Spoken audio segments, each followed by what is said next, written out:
everything that comes up, I'm like, oh my God, how am I going to make this work? I'm in between making a movie and an album, and I'm on tour. Let's throw a video game in the mix.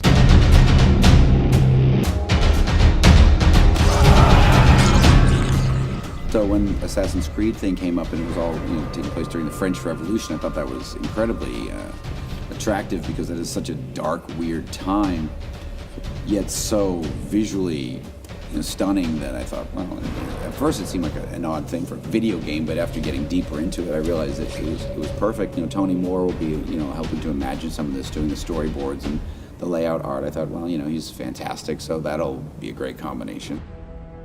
I'm Tony Moore, comic book illustrator. Most people know my work from The Walking Dead. It's definitely an awesome opportunity to get to work with guys like Rob and Justin on a project that's got the profile of Assassin's Creed. And the story itself is really fun because there's no shortage of things to noodle on or kind of sink your teeth into as far as the subject matter goes. When Ubisoft first approached us about producing the project, they had a very specific outline of some key events that they wanted us to touch on that took place during the French Revolution. So we gave Rob a very specific sort of framework to work with him, but we gave him enough room that he could put his stamp on it and really, put some of his really brutal visualizations to the story. I would look at the reality of what went on in the French Revolution, the way things were done, and I just thought, like, well, it's not like there's tons of film footage of all this going down, other things could have happened, and I would just look at each situation and kind of put my own twist on it and thought, well, that probably could have happened, and this could have happened, or this could have looked like that. I had a lot of fun drawing, it's a simple frame, but King Louis XVI's severed head just laying on the ground, and you can see the kind of like ham steak of the neck. It was awesome because I could, lay it in and put all the details in there. And then when I hand it off to Justin, I don't have to worry that it's going to get misinterpreted because he's probably the one other person I could hand it to who also knows what the cross-section of a human neck looks like. The way that Tony works, it's completely different than the way that I do my layouts. Doing all the detail shots where it's super close-ups of, like a knife in an eye or a severed head or just something spurting out of something. It's really fun. And watching what the post team is doing is really cool, where they're doing like the 3D mapping and changing the stuff that I see is kind of generally flat and turning it into a world.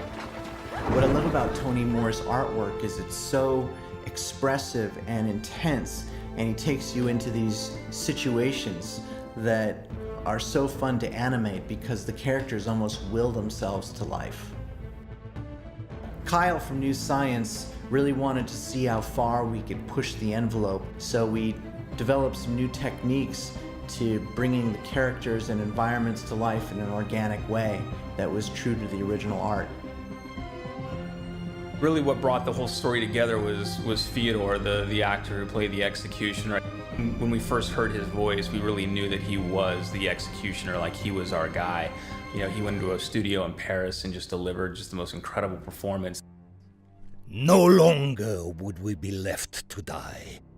We formed a National Assembly for the Third Estate. Our first step in the fight for independence. The sound for this story required it to carry a good amount of the storytelling. We accomplished that by using a lot of modern sound design with really dark musical cues to try to transport the viewer to this dark place and period of history.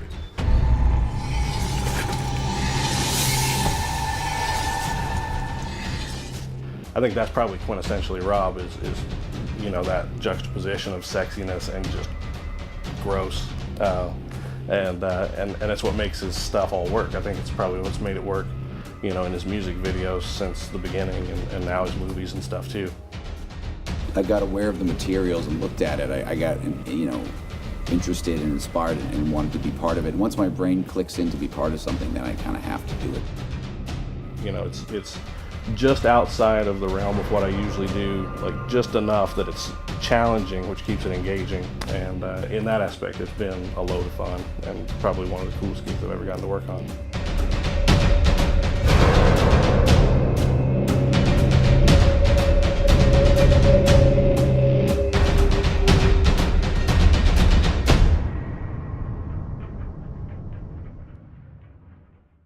Make history.